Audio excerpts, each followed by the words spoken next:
afternoon. My name is Erica, and I will be your conference operator today.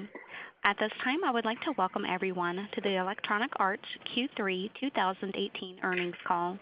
All lines have been placed on mute to prevent any background noise. After the speaker's remarks, there will be a question-and-answer session. If you would like to ask a question during this time, simply press star, then the number 1 on your telephone keypad. If you would like to withdraw your question, press the pound key. Thank you, Mr. Chris Evenden, VP of Investor Relations. You may begin your conference. Thank you, Erica. Welcome to EA's third quarter fiscal 2018 earnings call. With me on the call today are Andrew Wilson, our CEO, and Blake Jorgensen, our CFO. Please note that our SEC filings and our earnings release are available at ir.ea.com. In addition, we have posted earnings slides to accompany our prepared remarks. Lastly, after the call, we will post our prepared remarks, an audio replay of this call, our financial model, and a transcript. With regards to our calendar, our Q4 fiscal 18 earnings call is currently scheduled for Tuesday, May the 8th, 2018. This presentation and our comments include forward-looking statements regarding future events and the future financial performance of the company. Actual events and results may differ materially from our expectations. We refer you to our most recent Form 10-Q for a discussion of risks that could cause actual results to differ materially from those discussed today. Electronic Arts makes these statements as of today, January the 30th, 2018, and disclaims any duty to update them. During this call, the financial metrics, with the exception of free cash flow, will be presented on a GAAP basis. All comparisons made in the course of this call are against the same period in the prior year, unless otherwise stated. On the subject of accounting standards, effective fiscal 2019, we will adopt the new ASC 606 revenue recognition standard for GAAP net revenue. We will continue to provide the GAAP measures that enable investors to derive the management reporting metrics. We do not expect material impacts to net bookings. For more details, please see the brief qualitative overview of the impact of ASC 606 we have posted on our IR website. For additional information, also please see our 10-Q for the period ended December the 31st, 2017. Now, I'll turn the call over to Andrew. Thanks, Chris. Q3 was a quarter defined by strong performances and important learnings for us at Electronic Arts. We love making games. It's a privilege to bring fun and entertainment to people all around the world. As we look across our games and services this quarter, we have a lot to be proud of. We brought hundreds of millions of hours of play to fans during the holiday quarter across console, mobile, and PC. We also appreciate that our players have high expectations of us and the games we make, and that passion drives us. As we push the boundaries with every new experience, we are continually listening, learning, and taking action to serve our players. Now let me touch on Star Wars Battlefront 2. This was definitely a learning opportunity. You'll remember that we brought 3 of our top studios together on this project, and the result was a massive game with a new Star Wars story, space battles, and huge multiplayer variety. We wanted a game that would meet the needs of a vast and passionate Star Wars fan base, so we designed it with the intent of keeping the community together and a commitment to continually add content long after launch. Given the newness of this design, we knew that player feedback during the pre-launch testing period would be key. Having made adjustments based on sentiment and community data coming out of the beta and early trials, we ultimately made the decision to pull in-game purchases out of the game prior to launch. We never intended to build an experience that could be seen as unfair or lacking clear progression, so we removed the feature that was taking away from what fans were telling us was otherwise a great game. We are fortunate to have such passionate players that will tell us when we get it right and when we don't. We're now working hard on more updates that will meet the needs of our players, and we hope to bring these to Battlefront 2 in the coming months ahead. Having made these changes before launch, Star Wars Battlefront 2 has been delivering fun to millions of players around the world through the holiday season and beyond. With the breadth and depth of the game, fans spent twice as much time playing Battlefront 2 over the previous game during the launch quarter. The unique story of Iden Versio at the center of the game has drawn nearly 7% of players into the single-player campaign. Engagement has been strong in the first season of free post-launch content from The Last Jedi, and we're excited to bring new seasons to fans in FY19. As we grow this game with more content, we believe that Star Wars fans will continue to have fantastic experiences over the long life of Battlefront 2. Going forward, we believe that live services that include optional digital monetization, when done right, provide a very important element of choice that can extend and enhance the experience in our games. We're committed to continually working with our players to deliver the right experience in each of our games and live services. Across the company, our fantastic creative teams are constantly pioneering new experiences that expand our reach and add to the unmatched depth and breadth of our portfolio of games. There were many great examples of this throughout Q3, and I'll touch on a few of them here. FIFA continues to thrive as one of the world's leading entertainment properties. On console alone, our FIFA franchise had nearly 42 million players during the calendar year, and our FIFA 18 unique player base grew 10% year over year from launch through Q3. FIFA Mobile added another 26 million players in the quarter to its total player base, more than any other quarter in the last 12 months, and millions more joined our FIFA experiences in Korea and China this year. Ultimate Team is more popular than ever across our EA Sports titles, and in FIFA Ultimate Team, we had 12% more players year over year from launch through Q3. In other areas of our portfolio, Battlefield 1 now has more than 25 million unique players live to date, putting it on a similar growth trajectory as Battlefield 4's massive community. The Sims 4 had another extraordinary quarter as we launched our highest performing expansion pack to date and brought the game to consoles for the first time. Both of these contributed to player base growth in our Sims 4 community of more than 35% year over year in Q3. Need for Speed Payback also brought new experiences to longtime fans this quarter. On mobile, we're bringing more players into our network from across the world through the unique breadth and depth of our IP. From deeply engaged fans in Star Wars Galaxy of Heroes, to large, long-term communities in our EA Sports titles, The Sims Freeplay, and more, our mobile games are reaching a wide and diverse audience and delivering years of high-value entertainment. Competitive gaming continues to be a major growth opportunity for us. We are bringing some of the biggest sports franchises in the world to the esports stage, and with new league partners, sponsors, and broadcasters, our Madden NFL and FIFA competitions are reaching new milestones. The Madden Challenge special on the CW network was the #1 esports television broadcast in the US for 2017, and our Madden Challenge live finals in December drove our largest digital viewership to date for a Madden tournament. On the FIFA side, we just kicked off the road to the E-World Cup with the FUT Champions Cup in Barcelona last weekend. Digital viewership was massive, with more than 17 million total views.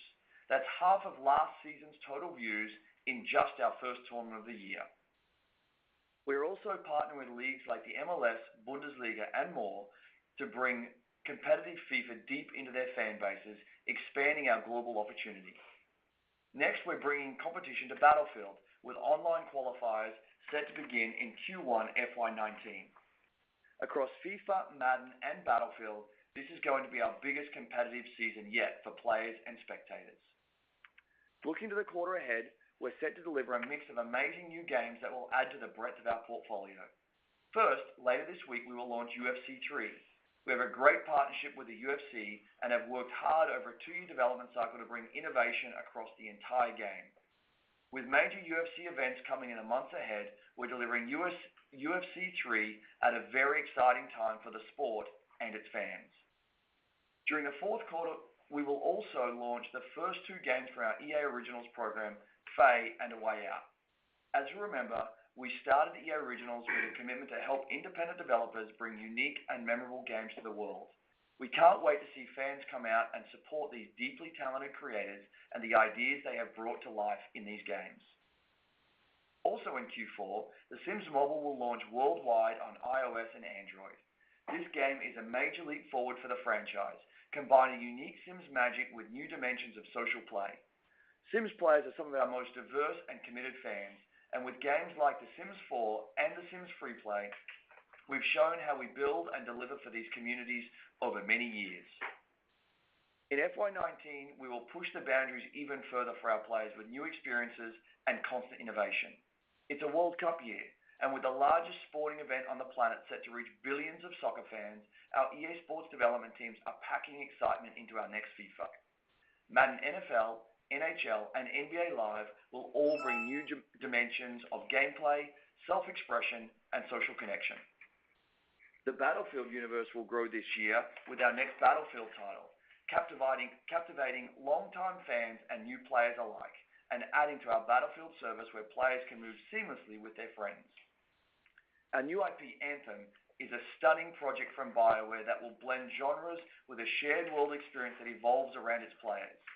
Excitement for Anthem is building, and we're deeply invested in delivering a great new experience with this game when it launches in Q4 FY19. In addition, we plan to launch 2 new mobile games built around fan-favorite IP. We'll grow in esports with competitions and broadcast content reaching more players and viewers, and we'll continue to deliver for players through our live services, including Star Wars Battlefront 2, with more great content for the games they love. This collection of amazing games and content across more platforms wrapped in live services is at the core of the network we are building for our players. With competition and subscription offerings that we will expand in new and innovative ways, we are reaching new audiences. Our amazing creative teams, including the addition of the talented group at Respawn Entertainment, our Frostbite engine, our central technology platform, and our labs groups are putting us in position to be disruptive and deliver the unexpected. We're excited to bring many more great experiences to our global network in this quarter and beyond. Now I'll hand the call over to Blake. Thanks, Andrew. Electronic Arts delivered earnings above our guidance, absent a one-time impact from tax reform. Sales of Star Wars Battlefront 2 underperformed our expectations, but event-driven live services significantly exceeded them. This speaks to the stability of a business as diverse as ours, with its broad portfolio of titles and mix of business models. I'll report our results on a GAAP basis, then use our operational measures of net bookings to discuss the dynamics of our business. To compare this quarter's results to historically reported non-GAAP measures, please refer to the relevant tabs in our downloadable financial model. EA's net revenue was $1.160 billion compared to $1.149 billion a year ago. Operating expenses were $680 million compared to $637 million a year ago, with the year-over-year increase primarily due to continued investment in existing and new genres and in live services. GAAP operating loss was $21 million compared to an operating loss of $4 million a year ago, and together with the charge from tax reform resulted in a loss per share of 60 cents, compared with 0 cents a year ago. Almost all of the year-on-year change, approximately 57 cents, was due to the tax charge. Note that given our GAAP results was a loss, our share count was 308 million shares. Had we reported a profit, the diluted share count would have been 311 million shares. Operating cash flow for the quarter was $849 million, down $288 million from last year. The decrease was driven by the timing of collections and by lower net bookings. Capital expenditures for the quarter were $24 million, resulting in a free cash flow of $825 million. Operating cash flow for the trailing 12 months was $1.514 billion.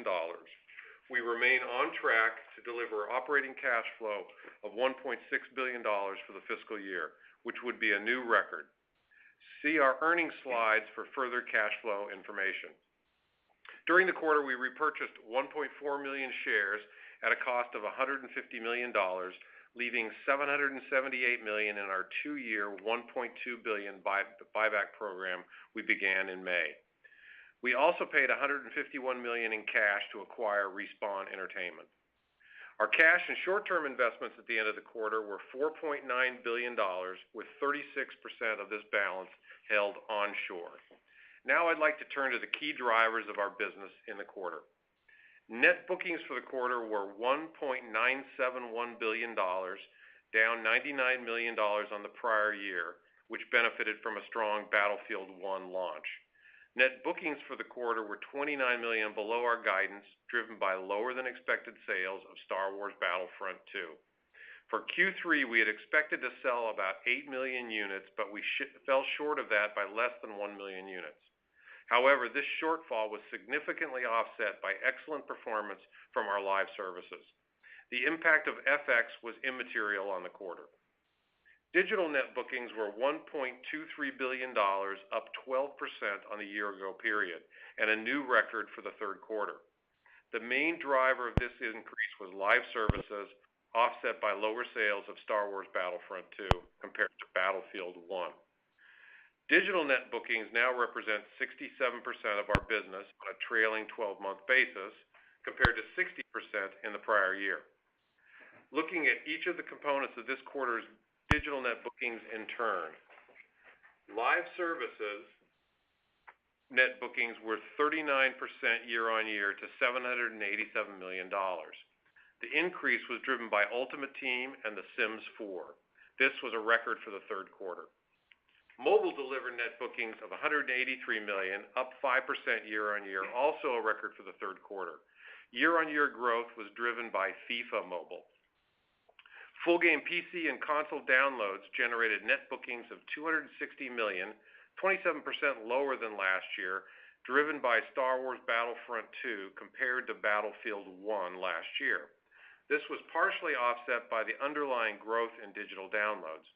Star Wars Battlefront 2 units on console were 28% digital, up 12 percentage points over Battlefront 1 2 years ago.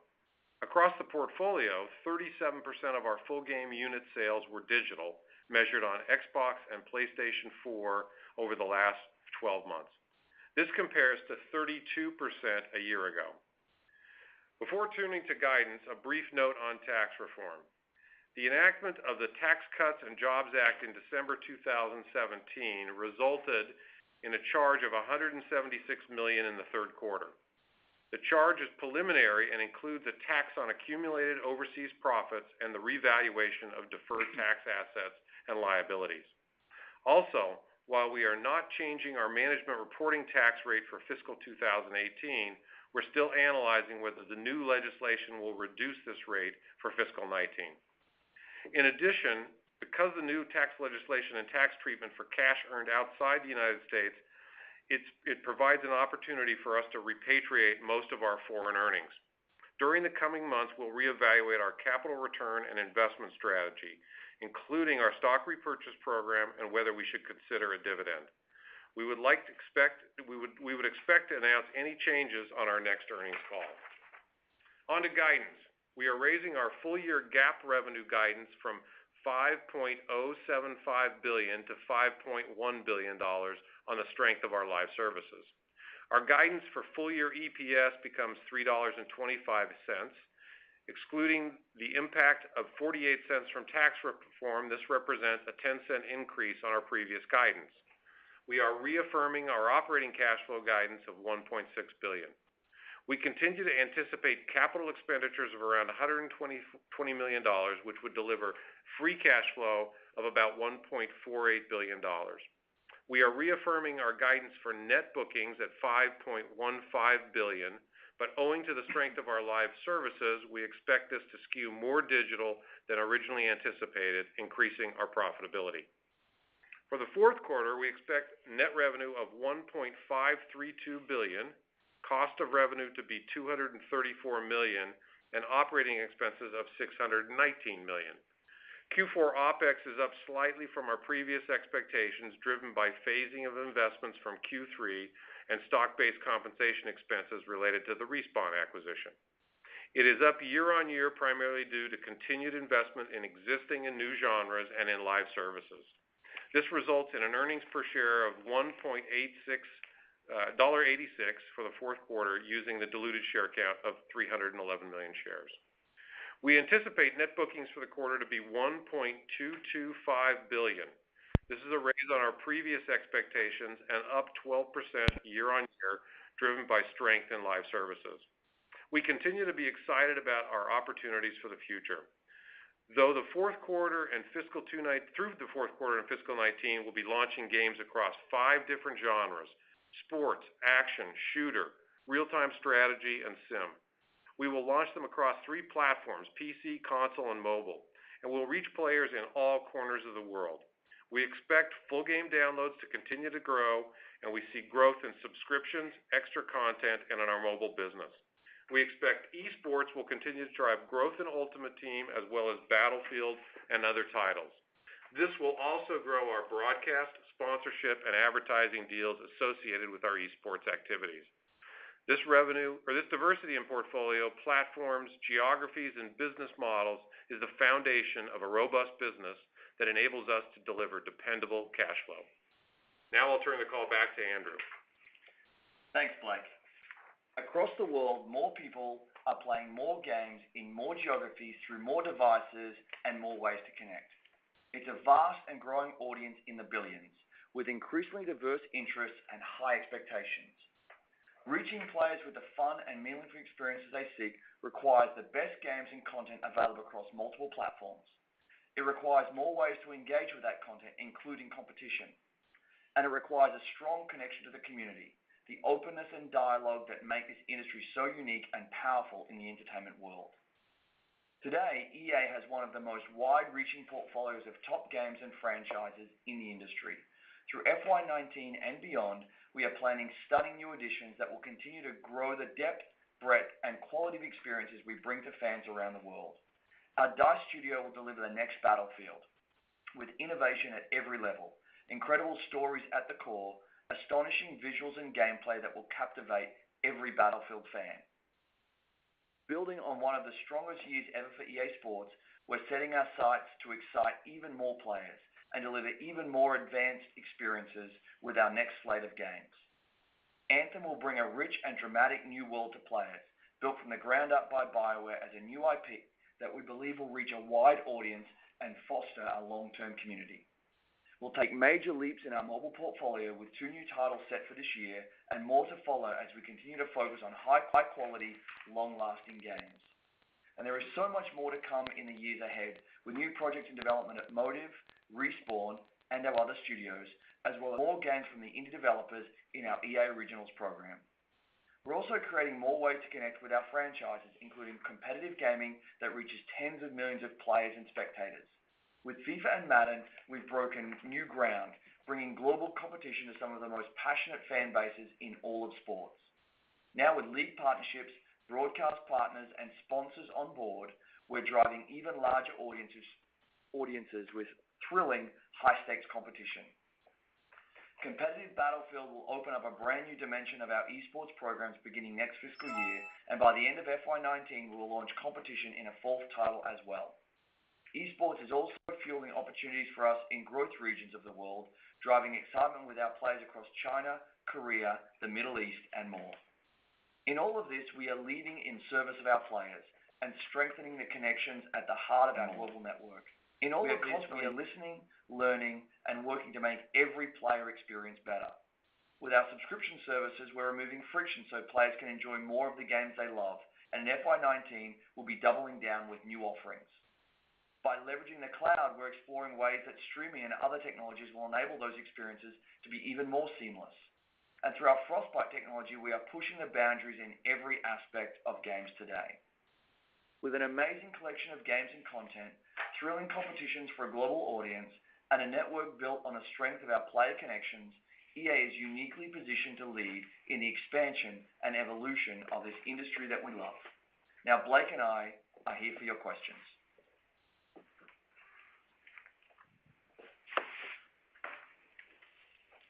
Erica, if we get the first question on the line, please. At this time, I would like to remind everyone, in order to ask a question, please press star followed by the number 1 on your telephone keypad. And we'll pause for just a moment to compile the Q&A roster. And your first question comes from Chris Murrin from Goldman Sachs. Great, thanks for taking my question and congrats on a great quarter.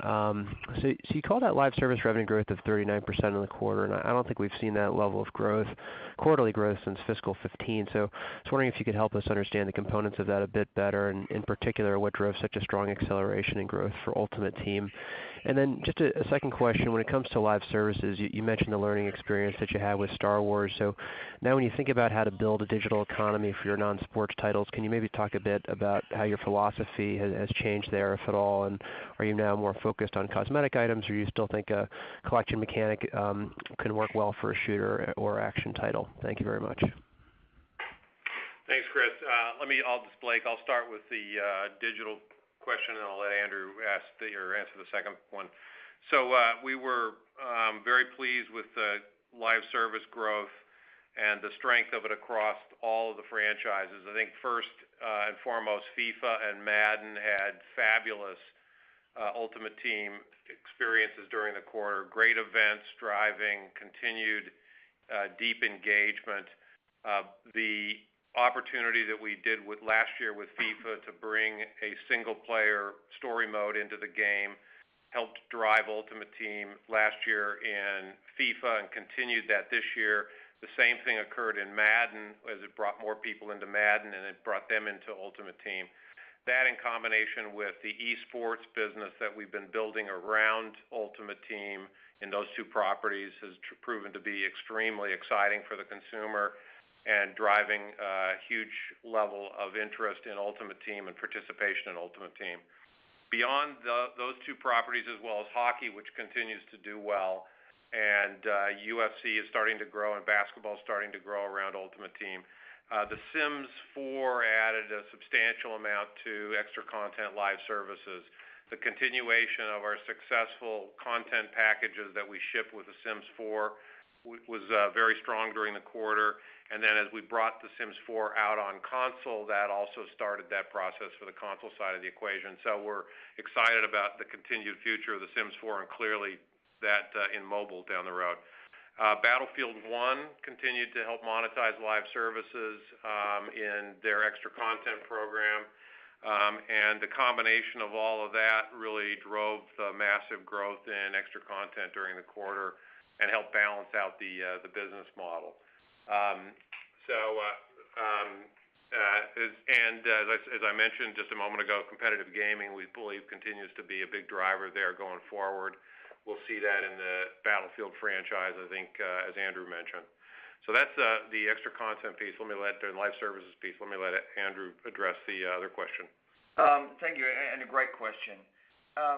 We remain committed to a long-term strategy of building amazing games that offer compelling event-driven live services, and believe that digital economies can have a place in those live services, as we've seen that accepted across the industry in our games and in other games.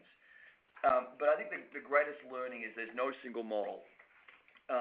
And it's more about how we continue to deliver the most engaging experience to players with new content and game updates. So for some games like The Sims, we continue to find that DLC packs do really well with the community, and that works well in that construct. We also know that with larger games like Battlefield and Star Wars Battlefront, premium content after launch is valued by the community, but only where we can offer it in a world where we don't bifurcate the community. And so it comes down to being really careful and considerate in designing models for post-launch content that'll be authentic and engaging, but most importantly, offer player choice. And as you see us continue to work on Star Wars Battlefront 2, as you can see us continue to evolve this in the broader event-driven live services across our portfolio, at the very center of everything we want to offer is choice, player choice, in a world that keeps the communities together. Okay, thank you. And your next question comes from Justin Post from BAML. Taking my question. I guess my questions will be on future titles given some of the recent controversies. First, we talk about Anthem. It seems to have pushed out to the fourth quarter. What's your confidence in that build in that game? How do you think it's coming along, and maybe a little bit why it was maybe delayed a bit? And then with Star Wars having some issues versus your guidance, how do you think about that as a franchise? Can that come back in 2 years and be really strong again? How are you thinking about that franchise? Thank you. The first thing on Anthem is, regardless of kind of how it's being portrayed, we're not looking at that as a delay in the game. We've chosen to launch Anthem in Q4. And the date is really determined by portfolio balancing considerations, not for product readiness reasons. It's tracking well on its development milestones, and we're really confident of its ship date. We're really excited, by the way the next Battlefield is shaping up, and it makes sense. It probably doesn't make sense to launch Anthem right up next to it. And when you think about Anthem as a brand new IP, we also believe it makes sense to give it its own launch window so that we can give it the focus and attention it deserves and give it, some free air. In terms of Star Wars ongoing, again, we remain committed to the franchise. We think that Star Wars Battlefront 2 at its very core is an amazing game. The team is working diligently, on updates and extra content for the live services around Star Wars Battlefront 2. We expect to be, the response, as I said in the prepared remarks, has been really strong to the content we've released so far. We expect the response to continue to be strong as we bring that content forward. And we're going to really, look after that community and support and sustain that community and fulfill the commitment we made to them for a long time to come. Yeah, and Justin, just as a reminder, we have not, obviously announced products for our fiscal 20 yet, but remember that we have a Star Wars action game that the team at Respawn has been working on for the last couple of years, and most likely that would drop in fiscal 20 versus another Battlefront. We haven't decided exactly timing for another Battlefront yet, but clearly the next big Star Wars game would be the action game in fiscal 20. Great. Thank you. Appreciate it. And your next question comes from Stephen Ju from Credit Suisse. Thank you. So Andrew or Blake, it seems like to me FIFA Mobile presents one of the largest incremental opportunities for you given the installed base of devices and the global popularity of soccer. So, I'm wondering what drove the 26 million player increase to the base and what you may be doing in the background to improve the game's performance. I think the dialogue today has been you guys were looking to optimize the game. Just wondering if you guys have turned the corner here. Thank you. Well, I don't know if I would ever say turn the corner because it's a huge long-term plan, but we're seeing incredible improvement in the game. We're very excited about what we're seeing, but it's been on the roadmap that we've been talking about, a similar roadmap that Madden followed, 2 to 3 year improvement cycle in the game where we're constantly updating it and building better and better events around for the players. And that's the same approach that we're taking with FIFA. It is now trending to be either our number 2 or number 3 game, depending on where Madden is, and behind Galaxy of Heroes. But it's really moving in the right direction. We're very excited, and we're continuing to tune it almost daily. The team's incredibly committed to making this one of the largest mobile games in the world, and we think it certainly has the potential. And as you can imagine, World Cup will be part of that roadmap going forward, and some exciting things coming there as well. Thank you. And your next question comes from Brian Nowak from Morgan Stanley. Thanks for taking my questions. I have two. Just the first one on the strength of the FIFA and the Madden Ultimate Team, another very good quarter. I was wondering, could you talk to the composition of that Ultimate Team live service growth between bringing new payers into the ecosystem versus ARPU, and maybe just some of the keys that you see to bringing more payers into the ecosystem going forward? And the second one, kind of a bigger picture. Over the last couple of years, you've talked a lot about diversifying away from non-sports titles, and unfortunately, some of the non-sports titles have performed below expectations. As a post-mortem, I guess, can you give us some examples of areas you see for opportunity to improve your ability to execute and consistently kind of deliver the titles and really drive non-sports franchises through the company? Sure. I'll start on the Ultimate Team, and then I'll let Andrew address the second one with the caveat of saying, last I checked, last year's Battlefield was one of the largest battlefields, or was the largest battlefield of all time. So I would probably say that might put a little question in how you phased our success rate in non-sports. But to your point on live services around Ultimate Team, the biggest driver has been to continue to bring new people into the franchise. We grew the FIFA franchise this year in the low double digits, which is on the largest game in the world, probably one of the most amazing feats that we continue to do year in and year out through amazing innovation in the game and incredible improvement around the consumer experience, the gamer experience with the game.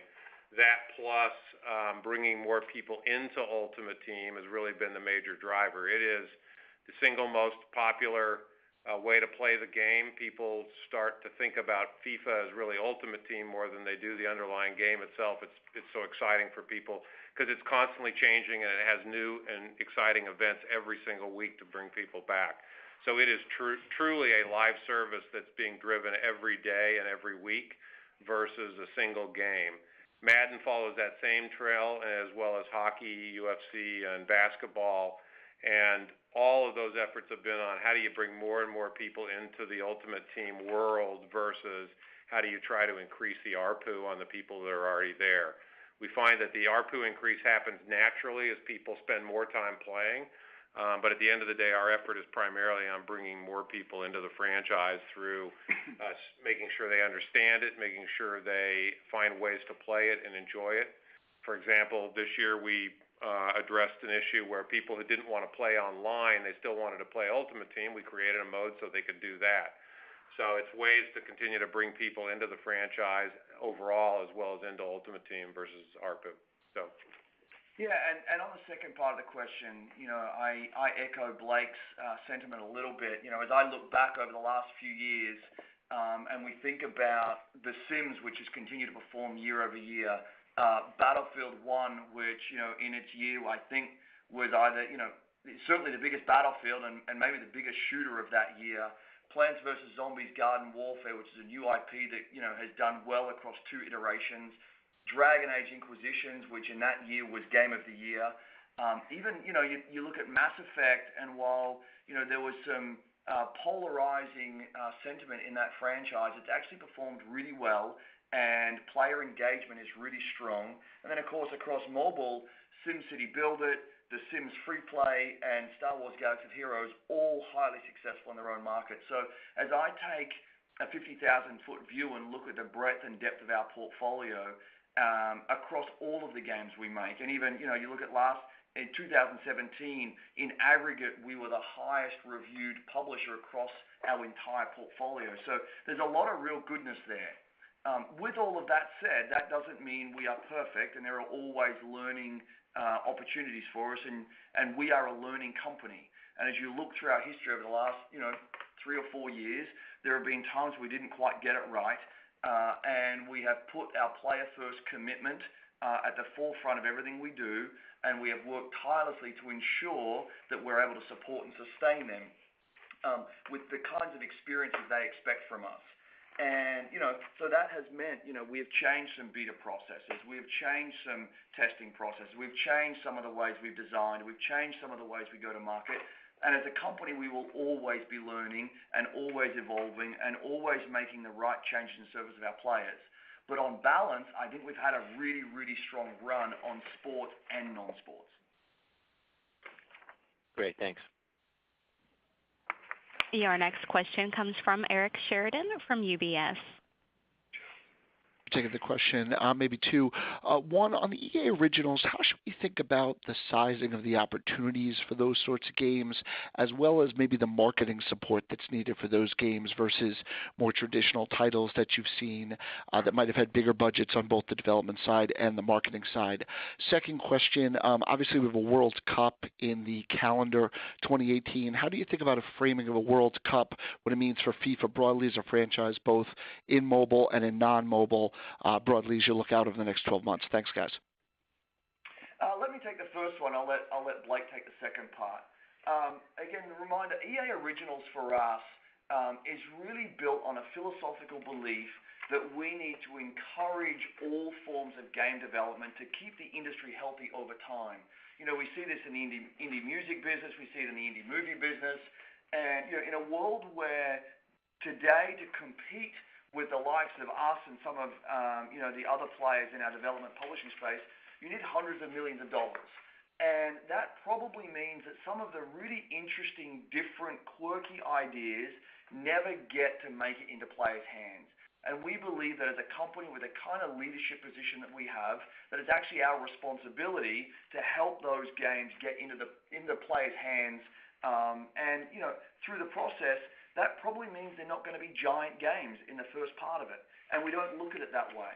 But we do believe it's our responsibility, and we think there is the chance, as we work with these great creative developers who are doing really new and interesting and innovative things, that we may find some great new IP for the future. And as we build those relationships with those kind of indie developers, we think it's an opportunity for us to continue to push the entire industry forward and give us access to some ideas that we may not otherwise see, both inside the company or inside the industry. And just one final point on that from a financial standpoint, you should assume that the financial impact is negligible. We would love these titles to become big breakout hits, and I'm not saying they won't, but right now in our guidance for the fourth quarter, we're not planning a big revenue component of it, and we provide the profitability back to the developers, so it's not really a profit issue. There's some revenue generated, but it won't be very large for the quarter. But we do think there'll be great games that live on for a long, long period of time on multiple platforms. In terms of World Cup and how we think about that, as you know, the World Cup doesn't start until the summer, so it really will fall into next year's fiscal. We'll give you some details when we give guidance around what we think the impact of that will be. But as we have in the past, we've had a long tradition of celebrating the World Cup inside of FIFA and bringing it to life for our fans. That goes all the way back, I think, to World Cup '98. Where we really started it going, and we've got some exciting and fun things to announce that will come on later this spring before obviously the World Cup gets going. And since I'm on next year, I might as well talk a little bit about Q1 just to make sure everyone remembers a few facts from last year. We expect 19 to be a growth year for EA. We've talked about World Cup, continued strength in all of our sports titles. The emergence of the next Battlefield, which is extremely exciting, as Andrew mentioned, as well as our new IP, Anthem. All of that should turn out to be a fabulous year for EA. The one thing I want to remind people is all of that stuff comes past Q1. So as you're looking at Q1, remember last year we benefited from a $53 million deferral of Mass Effect revenue into the quarter. We shipped Mass Effect at the end of Q4, but there was a deferral on the premium revenue, which shipped fairly high profitability revenue into Q1. And we benefited as well from some one-time adjustments when we shut down our distribution center in Switzerland. And so the combination of those two is probably worth somewhere between 15 and 20 cents of EPS. So just remember that as you're thinking about the quarters. We'll obviously give everyone quarterly data, the type of data that we give every year when we give guidance, but I just want to keep people aware of that as you think about next year's quarter. But we're extremely excited for FIFA, for World Cup, and for the year to come. It looks like it's going to be another great year for EA. Next question. Your next question comes from Ben Satcher from Macquarie Research. A few high-level questions. One, can you just talk about how your view of esports has evolved really over the past couple of years? You used to talk about it as much more of a sort of marketing driver, and now that's changed. Second question is just, how do you think the success of PUBG has impacted your development, and why do you think it's been so successful? And then finally, Blake, any update on potential new streaming models or expectations for new platforms? Thanks. So why don't I let Andrew talk about esports and PUBG, and then I'll talk about the last question. So I think what you're seeing right now is actually our strategy around esports coming to life. I don't believe there's been a material shift for us. We always believed that its very core, esports was going to drive tremendous engagement in our communities and allow us to reach broader communities of viewers who maybe had never played our games before. And in doing so, we would see growth in the core digital businesses of the games that were featuring esports. And so you're seeing that right now in FIFA and Madden, and we expect to see that in Battlefield also. What's actually happening is we're getting to our milestones quicker than we had planned. And, we had always believed that over time, as we built greater engagement, as we built greater viewership, and as we added more titles to our portfolio of competitive games, that, new opportunities around media rights, broadcast rights, sponsorship rights would also come into play for us. And we're overjoyed with the performance so far. Our competitive gaming group is doing spectacular work. The global player base is in FIFA and Madden, and we expect Battlefield and future titles continue to engage and play these spectacular games and put on amazing entertainment for viewers.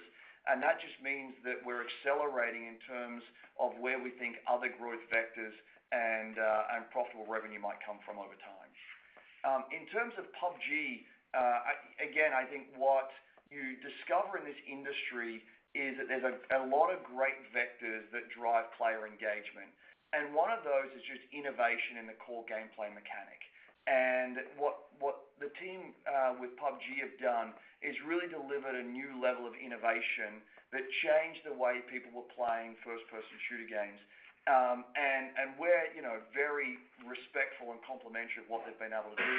We've seen that continue with Fortnite. Again, so it's clearly a mode of play that the global FPS population are interested in.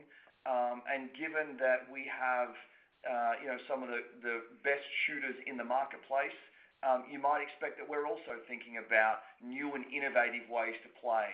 And that doesn't mean just kind of PUBG replicas inside of the Battlefield universe, but it does mean that our Battlefield teams, and I talked a little bit about this in the prepared remarks, are looking at how they innovate in every aspect of the game, including core gameplay and map design. On the streaming question, I think as we've talked about before, we see, as we look at the media industry, we've seen one of the greatest disruptions has been the combination of streaming plus subscriptions. We think that combination is critical. And we see the ability to have live services, which allows you to monetize on top of subscriptions, is also incredibly important. And obviously that plays to our strength. We've built a long history already in the subscription business, and we have a long history in live services, and we think the combination of that experience plus delivering through streaming may be very important in this industry going forward. We've been doing some consumer streaming trials. We've done them over both cable and traditional streaming over cable, as well as now through the use of local clients to help with streaming through data centers. We're obviously have a very successful subscription experience both on EA Access as well as Origin Access. And we've been building actively as part of the investments that we've been making our player network through technology infrastructure internally that helps players transition and connect with friends, experiencing more content across multiple platforms. We think that's important and also very important in a streaming world. And we've been working with some of the largest partners out there on potential business models for streaming. We'll continue that work, and we'll continue work on the technology side ourselves. And I'd say that between, in the next 2 to 5 years, you'll see some major movements there with probably some testing that occurs on the shorter side of that versus the longer side, maybe even earlier. More to come, but it's obviously something we've been trying to invest in across many different vectors, and we're extremely excited about it. Next question. Your next question comes from Ryan Gee from Barclays.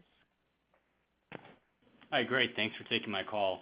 So we really appreciate the color on the unit sales for Star Wars. I was hoping you guys could just clarify, what you're doing to restructure the MTX portion of Star Wars, and assuming that you guys are still committed to, delivering content for sale, how we should think about the timeline there, and maybe how meaningful Star Wars could be, the top and bottom line in year 2 of its life.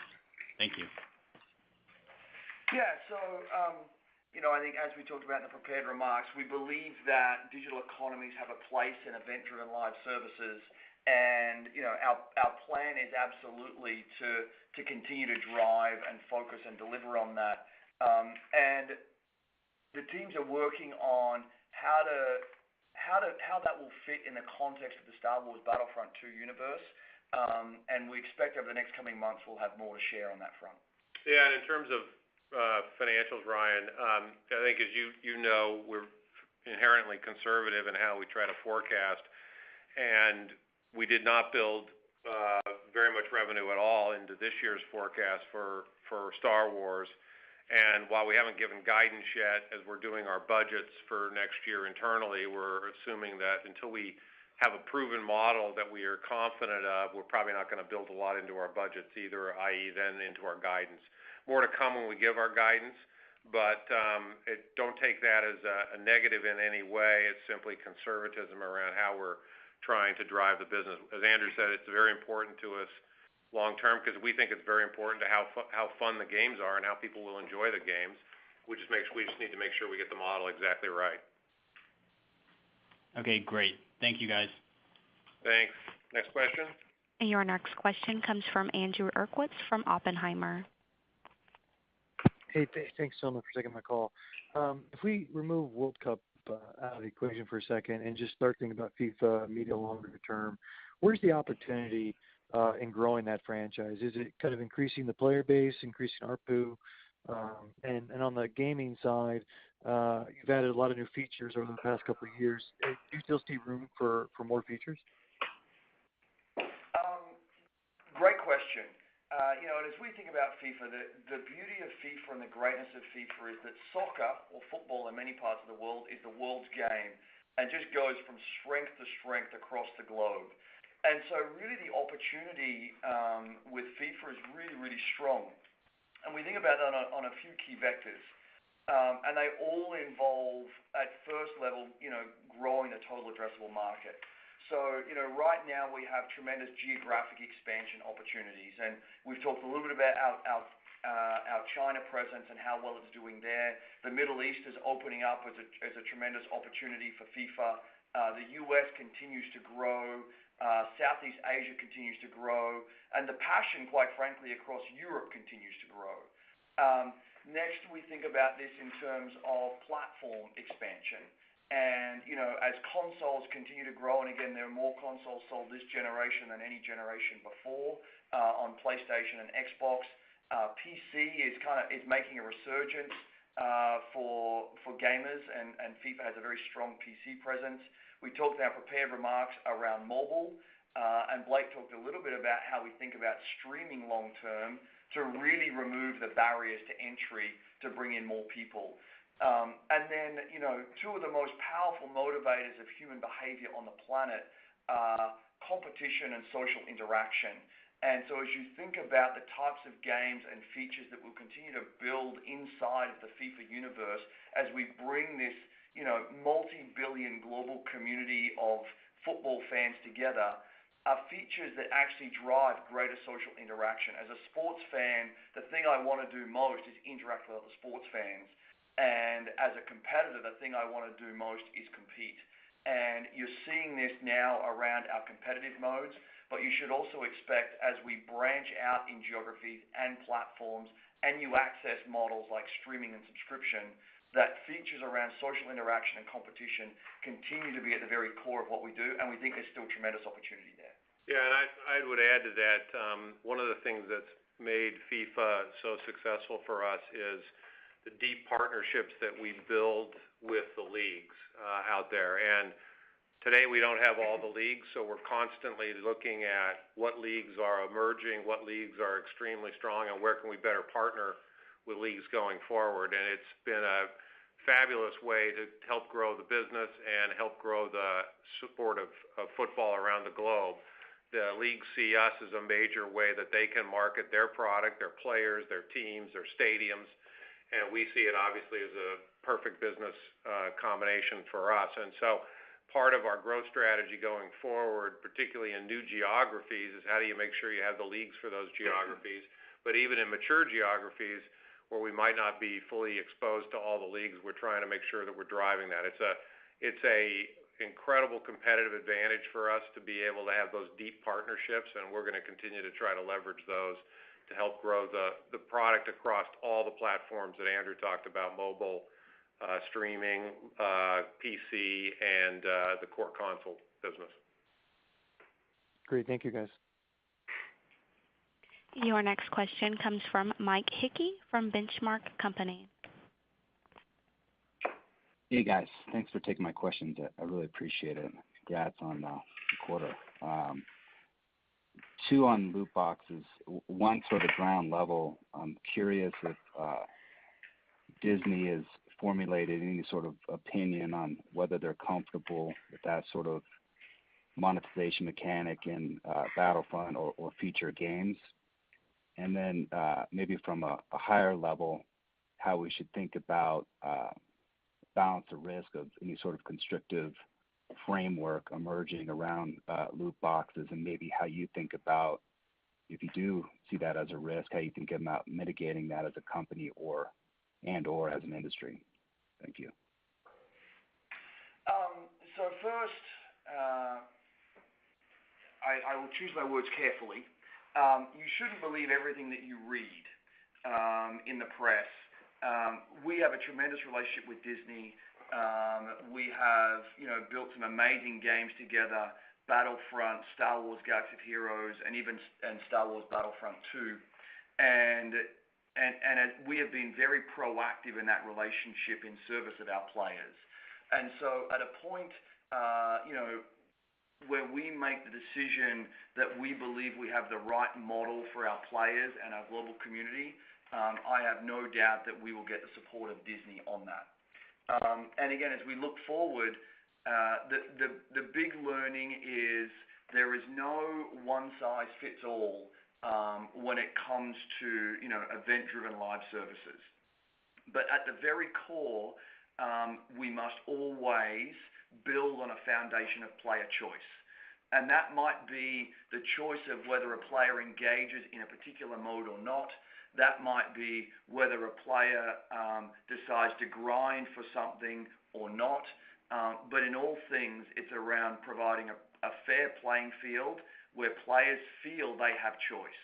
And you should expect that we will continue to drive hard against that and ensure that, again, we didn't set out, as I said in the prepared remarks, to build a feature set that could be perceived to be anything other than fair. It's clear that we didn't quite get that balance right, but we are doubling down now to ensure that we do. Yeah, and I'll just add, we do not believe that loot boxes and similar mechanics are a form of gambling. I think there are plenty of governments around the world that have agreed with us on that, and it's not just us, it's the entire industry. We work very carefully and closely with all of our industry partners and the ESA, the industry body, to make sure that people understand exactly what loot boxes are, exactly why they're not gambling, and we'll continue to engage in that going forward. We think that's important, and I think there's a lot of consumers that would argue the same thing based on their great experience they've had with fun games that have associated live services with them that some may be misconstruing as a loot box or a gambling mechanism. Thanks, guys. Next question. Your next question comes from Mike Olson from Piper Jaffray. Hey, good afternoon. Just one question for me. You mentioned full game downloads continue to grow. I guess not a surprise, but what did you say it was in December? High 30s as a % of the mix, I think, or something like that. And then what's your expectation for calendar 18? Will we see like 10 points of growth over the next year, or should we expect more incentives from either console makers or publishers to push that trend? And then also, is it still the case that full game download is 15 to 20 points better gross margin-wise, or has anything changed on that front? Thanks. Yeah, nothing's changed on the margin front. We finished the year around 37, for the calendar year, around 37%. And as you know, we're still a little below the industry. I think the industry is getting closer to 40%. We skew a little lower due to the global nature of FIFA, and then also Battlefront 2, while it came up 12 points from Battlefront 1, still skewed, in the high 20s versus the high 30s, primarily due to gift giving and a younger audience base. But we see all of the right trends helping that. We still have our forecast as kind of 5+ points a year. Obviously, we've been on the low side of that for the last couple of years, but I think at a minimum we should see 5 points of increase each year, and hopefully it's greater than that. We don't see a cap anytime soon because we know more and more players are realizing it's a much more convenient, easy, and engaging way to play. Many players have been already buying extra content and thus have a way to have digital purchases as part of their overall gameplay. And we believe the consumer will ultimately default towards convenience, however that might be. It might be they still have a store around the corner from them, or it might be they don't, and it's easy for them to buy digitally. But you'll see us continue to do things to try to encourage people to buy digitally, and we think that's still a major key as part of the future of the business. Thank you. With that, I think we're out of time. I appreciate everybody's great questions and interest, and we look forward to seeing everyone over the next few months, as well as talking again at the end of our Q4 when we'll give guidance for our fiscal 19 in early May. Thank you. Thank you so much. Thank you, and this does conclude today's conference call. You may now disconnect.